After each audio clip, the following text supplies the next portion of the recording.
I'll never forget the afternoon they knocked on my door so hard I thought they were going to break it down. I opened it and there she was, a woman I had never seen before, in high heels, expensive clothes, and a smile that froze my blood.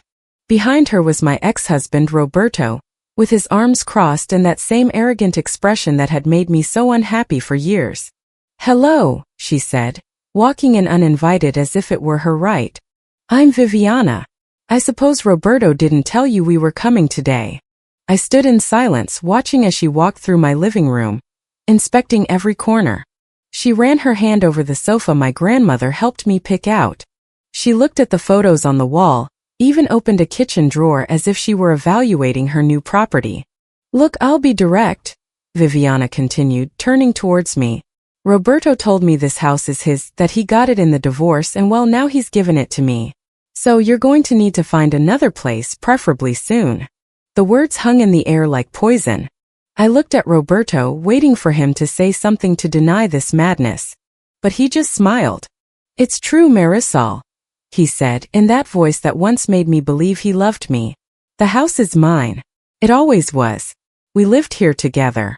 I paid for a lot of things, and now it belongs to Viviana, so drop the drama and just accept reality." I felt something ignite inside me. It wasn't fear or pain. It was something more powerful. The absolute certainty of knowing a truth they were completely unaware of. I took a deep breath. 5 years of marriage to Roberto had taught me many painful lessons. They had taught me to be strong when he criticized me in front of his friends. They had taught me to be independent when he tried to control every aspect of my life. And above all, they had taught me to protect what was truly mine. "Interesting," I said, keeping my voice completely calm. "Roberto, did you show Viviana the papers for the house?" Viviana pulled her phone from her purse. She showed me the divorce agreement. I saw clearly that the house was listed on his side. "Or are you going to try and say this is fake?" Roberto stepped closer, intimidating as he always tried to be. "Marisol, don't complicate things. You know I have a right to this property. Don't make me call my lawyer." I almost laughed. Almost. But I maintained my composure because I knew the perfect moment was about to arrive. "Your lawyer?" I asked softly. "The same lawyer who signed the divorce documents, where it clearly states that this house was never part of the shared assets?" Roberto's confidence wavered for a second, but he recovered quickly. "We lived here together. That gives me rights." "You know what, Viviana?" I said, ignoring Roberto and walking towards the window that overlooked the main entrance. "Before you start planning the decor, there's something you both should see." I threw the curtain open. Viviana moved closer to the window, and I saw her confident expression begin to crack. "What is that?" At the entrance were 2 moving trucks, large, professional, with the logo of a well-known company. Several men in uniforms were loading boxes, furniture, and items that Roberto had left in the garage when he moved out 6 months ago. "What the hell is going on?" Roberto's face turned visibly pale. "They're your things," I said, with a calmness that surprised even me. "Everything you left here when you moved out. I thought it was about time you collected them." "My things?" Roberto tried to process what he was seeing. "You can't take my belongings without my permission. This is my house." Viviana looked back and forth between us, confusion slowly replacing her initial arrogance. "Roberto," she said slowly, "you said everything was settled, that the house was legally yours. But I wasn't finished yet, because the real blow, the truth that was going to shatter their little fantasy, had not yet arrived. And when it did, nothing would ever be the same for either of them." I walked to the desk in the corner of the living room, where I had carefully prepared everything. I took out a thick, well-organized blue folder. The same one my lawyer had helped me prepare weeks ago, anticipating exactly this type of situation. "Viviana," I said, opening the folder in front of her, "I'm going to save you some time and future disappointment. This house was purchased 7 years ago with inheritance money left to me by my grandmother. A full year before Roberto and I got married." I pulled out the first document, the original deed. The paper was official, with notary seals and signatures. The property was always, from day one, registered solely in my name, Marisol Fuentes. I didn't even add his name when we got married. My grandmother warned me to protect what was mine, And thank God I listened to her. Viviana took the papers with trembling hands. Her eyes moved quickly over each line, desperately searching for something to confirm what Roberto had told her. But she wouldn't find it because it didn't exist. This says, deed in the name of Marisol Fuentes, purchased in 2018. Her voice broke slightly. She turned to Roberto. You told me you bought it together. You showed me pictures of you two here. You said it was your house. I lived here, Roberto defended himself, but his voice no longer had the same certainty. I paid for repairs, food, utilities. That counts. You paid for the food you ate and the utilities you used, I interrupted him firmly. You lived here because I allowed you to, as my husband, but legally it was always my property. I pulled out another document, the divorce agreement. And when we divorced, my lawyer made sure it was absolutely clear in the agreement. This property was not a marital asset because it was acquired before the marriage with separate funds. You signed this document, Roberto, remember? Or did you lie to your lawyer too? Roberto's face went from pale to red. This is a ridiculous technicality. We lived here for 5 years as a couple. A technicality, I repeated, feeling as if years of being silenced were finally finding a voice. It's the only thing that matters legally, and the law is very clear. This house is mine. One of the movers knocked on the open door. Mrs. Fuentes, should we take the tools from the garage as well? Yes, everything marked with red tape, I answered without taking my eyes off Roberto. They can't take my things without my consent. Roberto tried to walk toward the door, but I stood in his way. I called you 5 times last week. I sent you text messages. I sent you a formal notification by certified mail giving you 30 days to collect your belongings. You didn't respond to any communication, so I hired the moving service. Everything is going to a storage unit under your name. You have 60 days to pick it up and pay the storage rent. After that, it gets donated to charity. Viviana dropped the papers on the table. Her hands were shaking. You lied to me, she said to Roberto, tears forming in her eyes. About the house. What else is a lie, Viviana? I can explain. Explain what? Her voice rose. Explain why you brought me to your ex-wife's house pretending it was yours? Explain why you made me look like a fool in front of her. Roberto tried to take her arm, but she pulled away. The silence that followed was thick and heavy. I could see Roberto searching for words, for excuses, for anything that could save the situation, but there was nothing to say. The truth was there, on official paper, undeniable. There's something else you should know, Viviana, I said softly. Not out of cruelty, but because this woman deserved to know the whole truth before tying herself to a man who clearly had no problem lying. Something about Roberto's current situation. Roberto looked at me with absolute panic in his eyes. Marisol, no. But it was too late. The truth, as always, would find its way into the light. She wiped away a tear that had started to roll down her cheek. In an apartment. He said it was temporary while he waited for you to leave the house. His mother pays for that apartment, I said directly.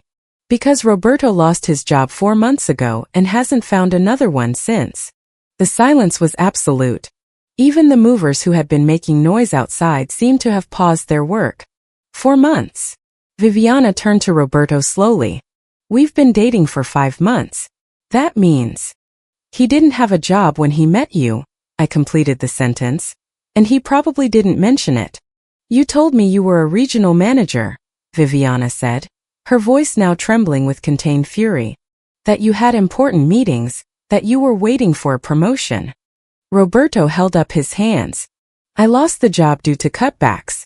It wasn't my fault. And I'm going to get something better soon. How much money did you borrow from her? I asked Viviana. She looked at me, surprised that I knew. How? Because he did the same thing to me for years. There was always an emergency or an investment opportunity that required money. Roberto tried to defend himself. That's none of your business, Marisol. My relationship with Viviana is private. It stopped being private when you came to my house to intimidate me, I replied with a firmness that surprised me. When you brought this woman here and lied to her about something that belongs to me. I turned to Viviana. During my marriage to Roberto, I discovered debts he had hidden. Maxed out credit cards, personal loans. He would buy things to impress people he didn't care about while I paid the real bills for the house. That was years ago, Roberto grumbled. Did you pay off those debts with your severance money when you were fired? I asked. Or do you still owe your brother the 10,000 pesos he lent you? Roberto's expression gave me all the answer I needed. Viviana covered her mouth with her hand. Viviana, listen. Roberto tried to get closer, but she backed away until she was standing next to me. Don't touch me, she said in a cold voice. I don't want you to ever touch me again. I took a deep breath. Part of me felt compassion for Viviana. She had been deceived just as I had been, but another part knew this was necessary. The truth is always necessary. Look, Viviana, I said more gently. I don't know you. I don't know what Roberto promised you, but I'll tell you what he promised me. A life together, respect, honesty. And instead I got years of feeling invisible, of paying for his mistakes while he told me I didn't contribute enough. I turned to Roberto, the man who once controlled so much of my life, who made me feel small and insignificant. You signed the divorce agreement where it clearly states that this house is mine, and yet you still came here with her to lie and try to make me feel like I have no right to what was always mine. You have no more power over me, I interrupted him. You can no longer make me feel worthless. This house is mine. My life is mine. And you are no longer a part of it. The head mover appeared at the door. Mrs. Fuentes, we're done.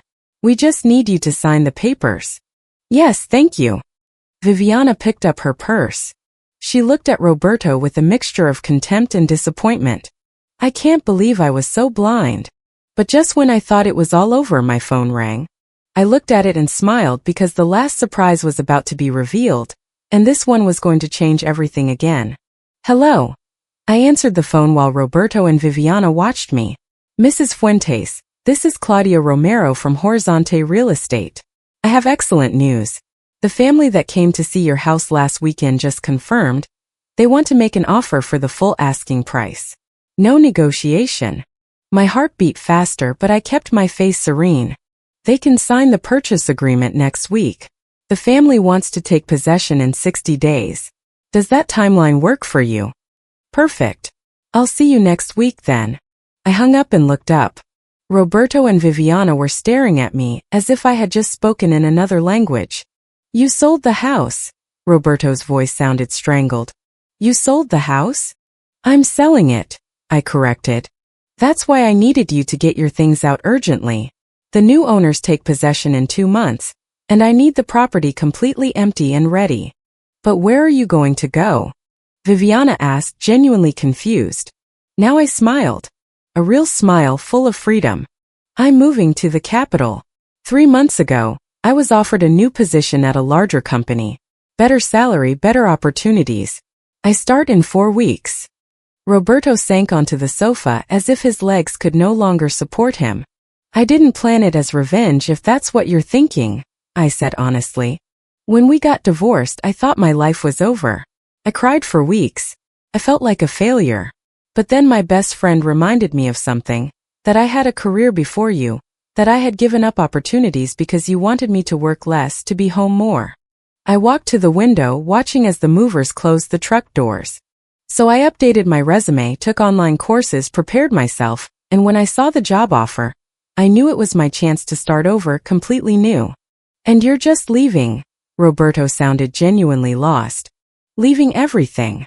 I'm leaving a house full of painful memories, I said softly. This house has good memories of my grandmother, but it also holds memories of years when I wasn't myself, when I let you define my worth. I don't need these walls anymore. I need a new beginning. Viviana looked at me with something resembling respect. You're very brave. I'm not brave, I replied. I'm just tired of living in a place that reminds me of who I was when I didn't value myself. Roberto finally looked up. Marisol, I'm sorry. For everything.